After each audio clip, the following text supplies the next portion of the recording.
저와 여러분들은 예수님을 구주로 믿는 그리스도인들입니다. 그래서 우리가 바라보고 믿고 섬기는 예수님에 대해서 우리는 많이 생각을 합니다.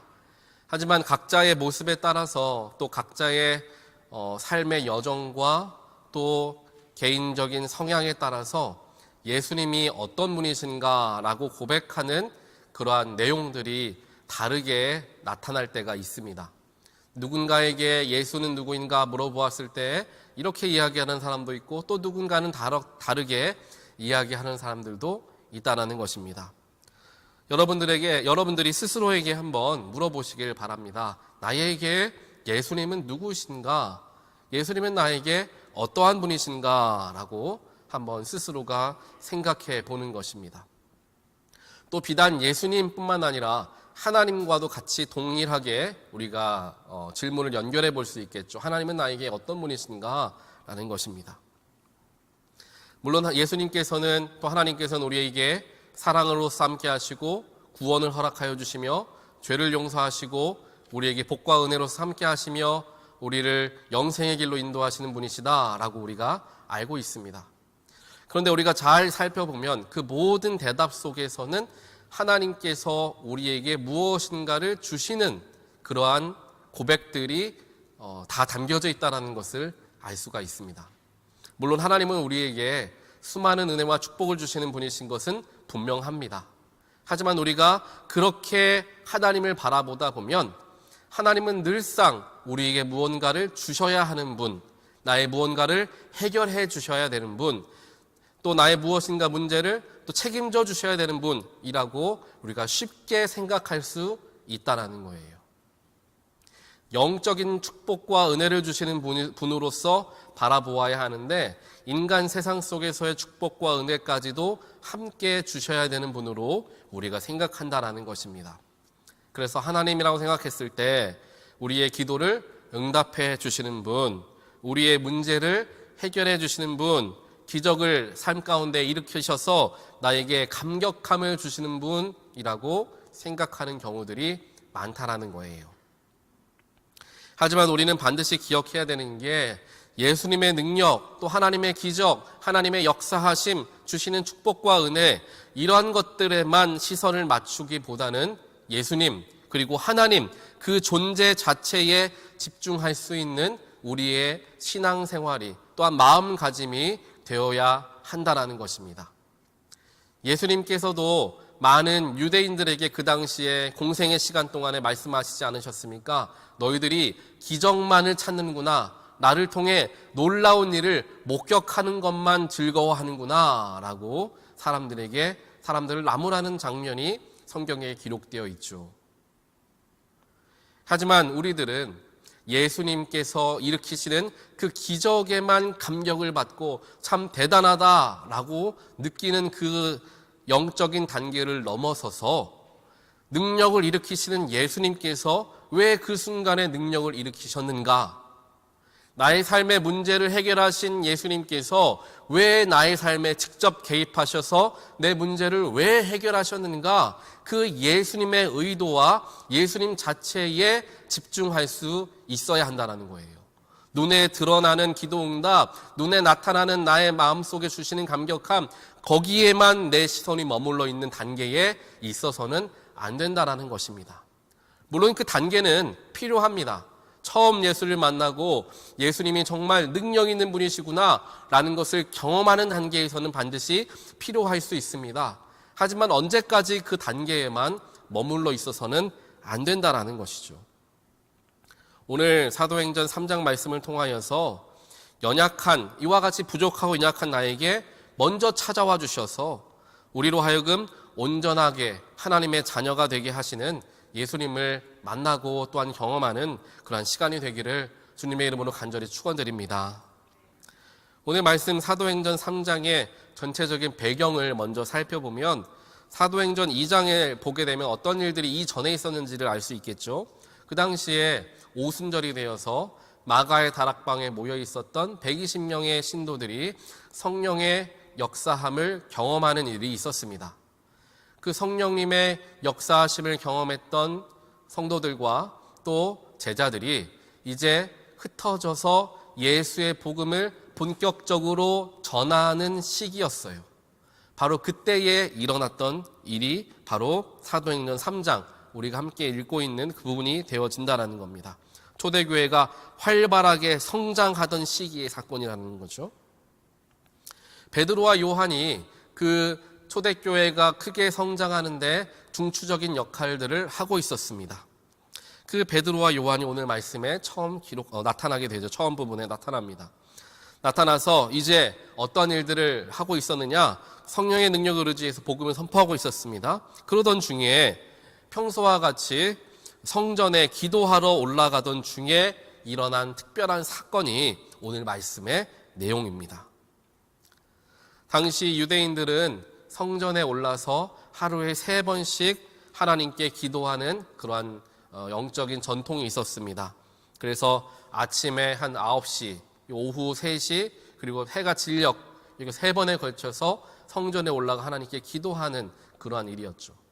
이것은 비단 예수님의 몇몇 제자들 뿐만 아니라 유대인들의 예루살렘 성 근처에 살아가고 있었던, 성전 근처에 살아가고 있었던 유대인들이 항상 해오던 일이었어요. 그러니까 그 예배, 그 성전이, 하나님께 기도드리러 가는 그 예루살렘 성전이 아침과 오후와 저녁에는 항상 사람들이 많았던 것이죠.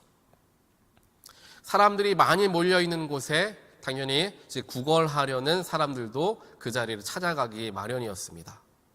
성전 앞에서 몸이 불편한 사람들이 앉아서 구걸하는 일들이 그 당시에 참 많았다고 합니다.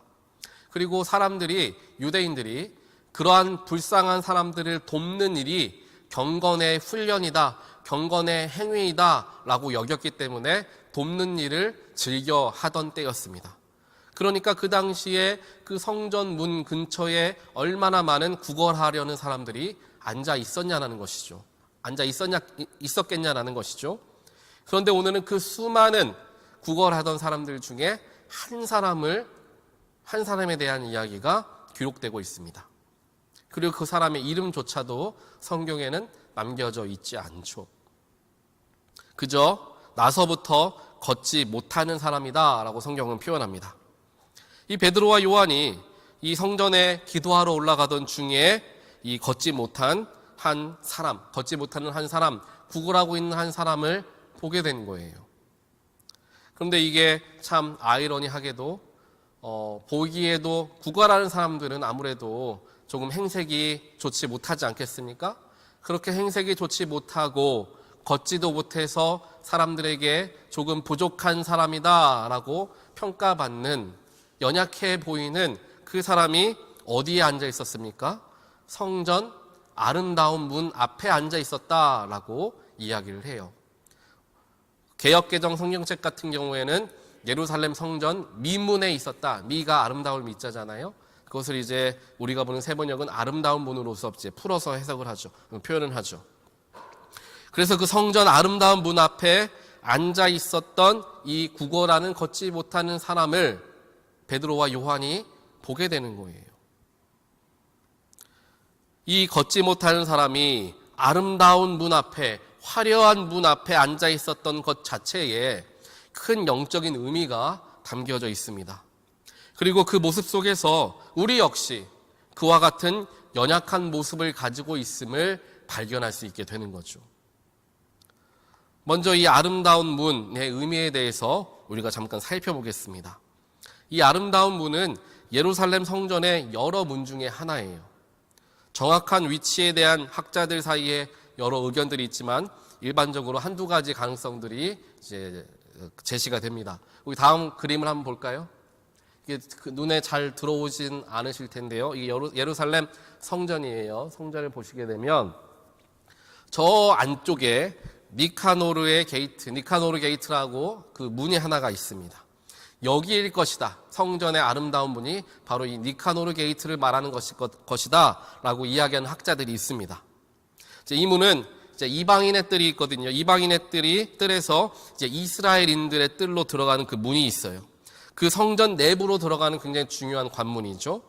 그래서 여기에는 특별하게 유대인들 남성이라든지 유대인들 제사장들이 중심적으로 지나다니던 그러한 곳이었다라는 거예요. 그런데 이 니카노르 게이트가 성전의 아름다운 문이 아닐 수 있다라고 주장하는 학자들의 이유는 뭐냐면, 그렇게 하기에는 너무 성전 깊숙한 곳에 그 문이 있다라는 거예요. 왜냐하면 우리가 유대인의 전통으로 보았을 때 몸에 흠이 있는 사람들은 성전에 깊숙이 들어갈 수가 없게 되어 있습니다.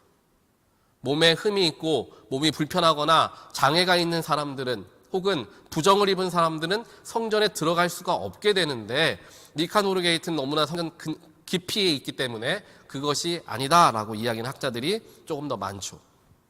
다음 그림을 보시면은 성전이 이제 성전 입구가 동쪽을 향해서 뚫려져 있습니다. 그러니까 오른쪽이 바로 성전에 들어가는 문인 거예요. 그리고 이 아래쪽에 있는 곳이 남쪽이죠. 남쪽 아래쪽에 보면은 빨간색으로 두 가지의 글씨가 써 있는데요. 하나는 더블 게이트고 하나는 트리플 게이트예요. 이 더블 게이트가 이제 성전 전체 큰 입구를 들어가는 길이 저 더블 게이트가 된다는 거죠. 그래서 한 장 더 넘기면요, 이 더블 게이트가 굉장히 아름답게 되어 있어요. 지금도 가보신 분들은 아마 기억나실 수도 있어요. 저는 안 가봤지만 이 더블 게이트를 들어가면은 천장에, 다음 그림 한번 볼까요? 여기 다음 그림, 네. 여기 보시면 저 왼쪽에 있는 게 더블 게이트고요. 그 위에 있는 게 솔로몬의 행각, 거기를 거닐었거든요. 그래서 그 지역에 있는 곳일 거다라고 이야기하는, 저기가 바로 성전의 미문일 거다라고 이야기하는 것입니다. 다음 슬라이드 한번 더 보겠습니다.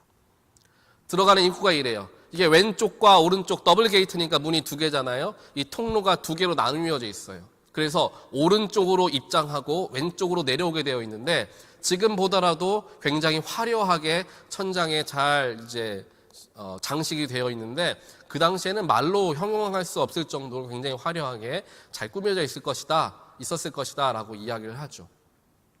그래서 이곳에 있는 곳이 성전의 미문이었을 거다, 아름다운 문이었을 거다라고 더 많은 학자들이 조금 더 이야기를 합니다.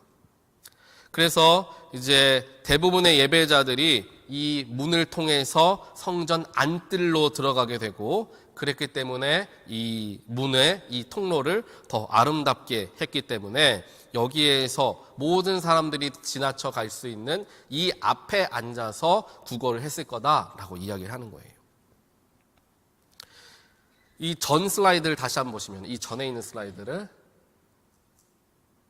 하나만 더 앞으로 가게, 하나만 더. 네, 여기 보면은 보시다시피 이 성전 미문 아름다운 문이라고 불리워지는 이 더블 게이트는 전체 성전의 초입이에요. 이제 처음 들어가는 첫 입구라는 거죠. 거기에서 앉아 있었던 이 앉은뱅이, 나서부터 걷지 못했던 이 구걸하는 사람, 이 사람을 우리가 영적으로서 바라보게 되었을 때, 즉 이 사람은 성전의 문 앞까지만 들어갈 수가 있었어요. 성전 내부로 들어갈 수 있는 자격이 없었던 거죠. 들어갈 수가 없었던 거예요. 왜냐? 자신의 부족함 때문에라는 거예요. 자신의 부정함 때문에 성전 안으로는 들어가지 못하고 성전 문 앞에서 항상 매일같이 왔다 갔다 하는 정도의 삶을 살아가던 인물이 바로 이 구걸하는 사람의 삶이었다는 것이죠. 이와 같이 저와 여러분도 죄와 연약함으로 인하여서 하나님께 온전하게 나아가지 못하는 인간의 상태였다라는 거예요. 이전까지는. 하지만 예수 그리스도의 이름으로 또한 복음으로 말미암아 성전 안으로 들어갈 수 있는 권한이 우리에게 주어지게 되었고, 마치 오늘 말씀에 앉은뱅이가 회복을 받게 되어서 치유를 받게 되어서 성전에 들어가 뛰어놀았던 것과 같이 예수의 능력으로 말미암아 이제 우리가 비로소 성전 안으로 들어갈 수 있는 권한을 받게 되어졌다라는 것입니다. 우리가 성전에 들어가게 되는 것, 하나님 안으로 온전하게 구별되어진 백성으로서 인침받게 되는 그 순간이 바로 예수를 만나는 순간, 예수를 통해 변화되어지는 순간, 예수를 통해 나의 영적인 부정함이 완전한 정결함으로 바뀌어지는 그 순간이 바로 우리가 예수님을 처음 만났던 그 순간이 되어진다는 거예요. 그런 의미에서 오늘 나서부터 걷지 못했던 이 사람에게 베드로와 요한이 전했던 그 복음을 들었던 그 순간, 바로 그 순간이 그의 영혼이 구원되어지는 순간으로서 우리가 함께 우리와 대비하여서 비교하여서 살펴볼 수 있게 된다는 것입니다. 계속해서 이 안진뱅이를 살펴보면, 걷지 못하는 이 구걸하는 사람을 살펴보면 굉장히 연약하죠. 절망밖에 없는 상황입니다. 혼자서는 아무것도 할 수 없어요. 오늘 말씀을 보니까 그 성전 미문까지 갈 수도 없기 때문에 누군가의 도움을 받아야만 그곳에 앉아 있을 수가 있었던 거예요. 누군가의 도움 없이는 아무것도 혼자 할 수 없는 상황, 그러한 절망적인 상태에 있는 이 안진뱅이의 모습을 우리가 본다라는 것입니다. 이 사람 나면서부터 걷지 못했죠. 단순한 일시적인 질병이 아니라 어떠한 그 당시의 의학으로는 고칠 수 없는, 아무것도 할 수 없는 그러한 상태였다라는 거예요. 이 모습이 바로 저와 여러분의 모습과 같을 수 있다라는 것입니다. 우리에게 수많은 문제와 어려움이 찾아옵니다. 또 내 안에 내가 감당할 수 없는 욕심과 내 자아에 높아지려는 마음들과 또한 내 안에 있는 죄악된 죄성들이 나의 삶의 드러남을 통하여 죄에 노출되어지고 내가 더러워지게, 내 영혼이 더러워지게 되는 일들을 경험할 수 있다라는 거예요. 그러한 상황 속에서 우리 스스로는 우리의 연약함과 우리의 악함을 해결할 수 있는 방법이 도무지 없다라는 사실을 우리가 먼저 깨우쳐야 하는 것입니다.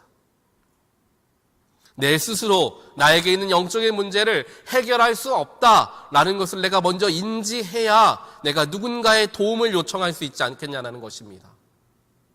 하나님께서는 우리의 모든 어려움과 문제, 특별하게 내 안에 있는 영적인 죄악들을 해결해 주시기 위해서 날마다 우리와 함께하길 원하시고 나의 삶 가운데 역사하길 원하십니다. 그래서 항상 문 밖에서 서서 기다리시는 그러한 분이 바로 우리 아버지 하나님이시며 예수님이신 거죠. 하지만 우리는 쉽게 나에게 있는 삶의 문제, 나에게 있는 약점들, 나에게 있는 부족한 부분들, 내가 수고하고 내가 더 노력하고 내가 마음만 먹으면 그 문제 해결할 수 있어 라고 착각하는 경우들이 너무나 많다는 거예요. 하지만 우리가 그 순간에 우리의 마음의 본성을, 또한 우리 마음의 중심을 들여다볼 수 있어야 된다는 것입니다. 이것은 내가 할 수 있다고, 내가 노력한다고 해결되어지는 것이 아니라 놀라우신 하나님의 영적인 능력이 있을 때 비로소 그 문제의 핵심이, 문제의 근원이 해결되어지게 된다는 것을 우리가 반드시 기억해야 한다는 것입니다. 물론 인간의 노력으로, 우리의 수고로 겉으로 보여지는 나의 문제점은 해결할 수도 있어요. 하지만 그 문제가 일어나게 되어지는 나의 영혼의 문제, 내 인생 전체에 드리워져 있는 정말 그 그림자와 같은 그 무거운 그 근원적인 문제 자체는 해결하지 못하는 경우가 많다는 것입니다. 그래서 눈에 드러나는 것은 금방 해결되어지는 것처럼 느껴지지만 얼마 지나지 않아 또 그 문제가 다시금 생겨나고 예전보다 더 힘들고 복잡하고 어렵게 나의 삶을 괴롭히게 되는 일들이 생겨진다는 거예요. 사랑하는 성도 여러분, 우리의 인생, 우리가 가지고 있는 삶의 문제들, 고민들, 우리가 해결할 수 있는 부분은 아무것도 없다라는 것을 먼저 인지하고 먼저 붙들게 되는, 기억하게 되는 저와 여러분이 되시기를 주님의 이름으로 간절히 축원드립니다. 그때 하나님이 역사하시는 거예요. 하나님, 내가 아무것도 할 수 없었군요.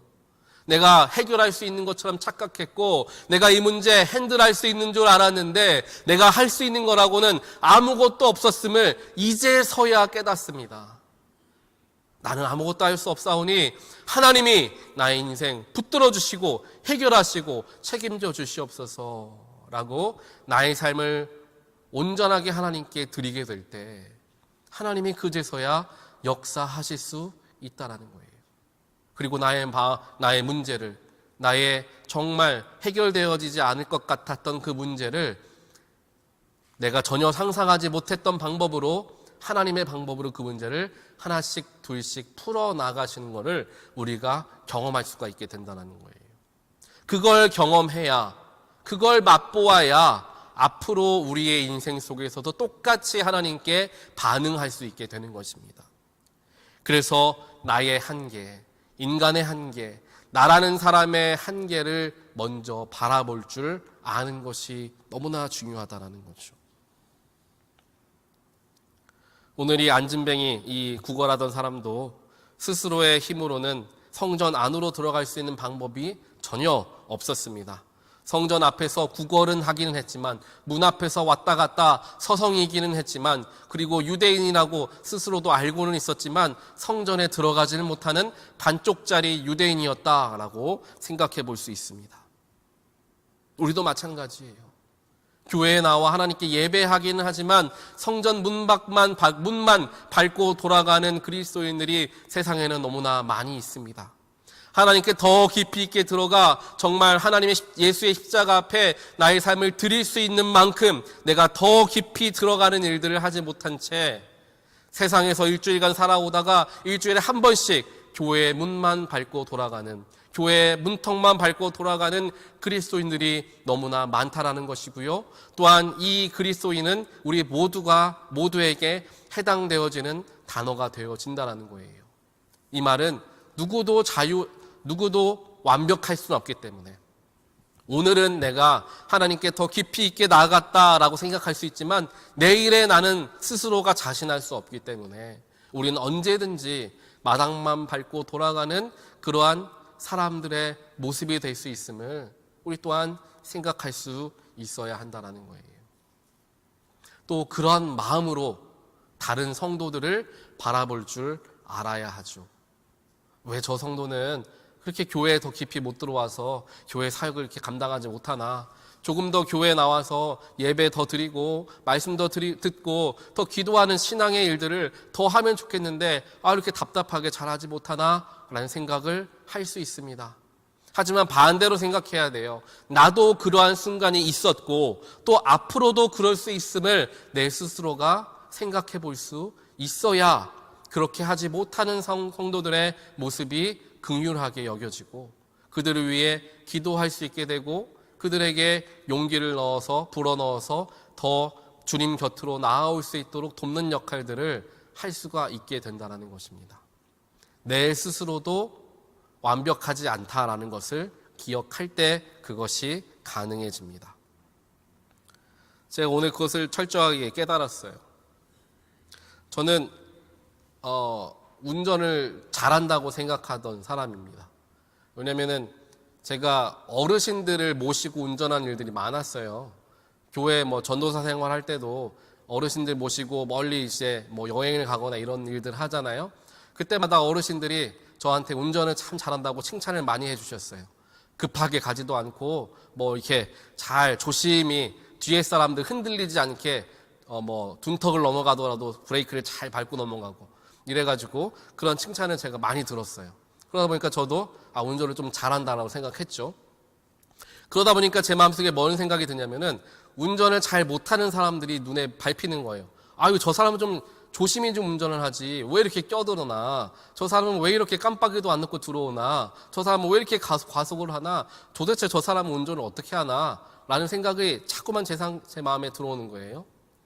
그러다가 저에게 오늘 아침에 무슨 일이 있었냐면, 교회 이 주차장 들어온 데 있잖아요.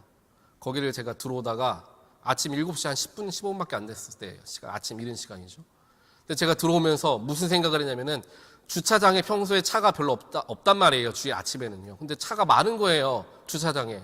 누가 이렇게 차를 많이 댔나? 왜 이렇게 차가 많아? 라고 생각하면서 나도 모르게 습관적으로 좌회전을 하는 거죠. 그런데 앞에 차가 오고 있었던 거예요. 그래가지고 제 차랑 완전히 앞에를 부딪혀가지고 제 차가 밖에 주차장에 보신 분도 계시겠지만 앞에가 완전 다 부서졌어요.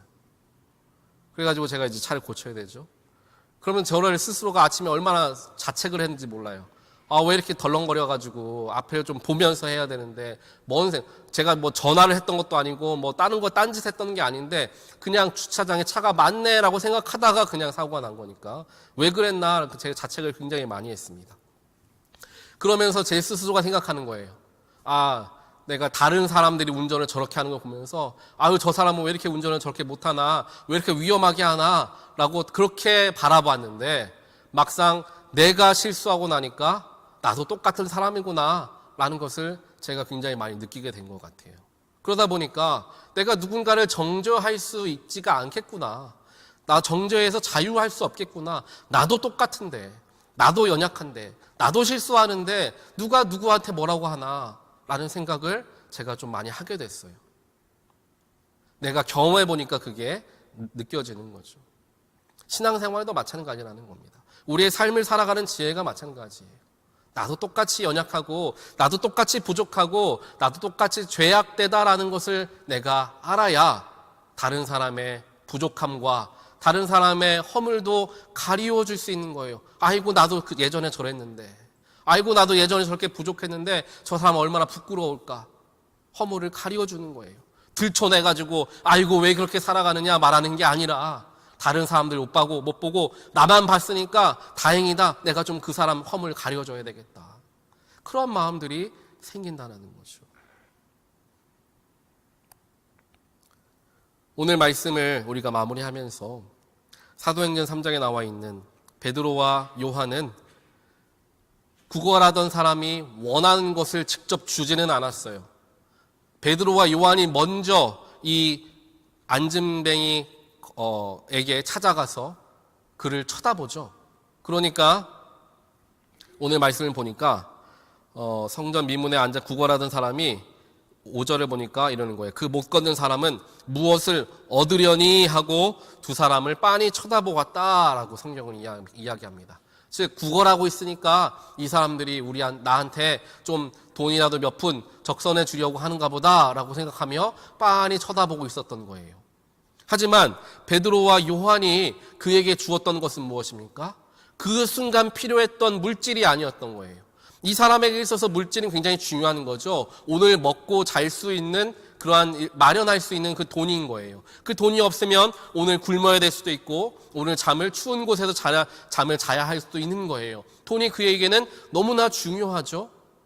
하지만 오늘 베드로와 요한이 예수의 이름으로 그에게 주었던 것은 그가 생각했을 때 가장 중요한 걸 주었던 게 아니라 하나님이 보셨을 때 가장 중요한 걸 그에게 주고 있다는 거예요.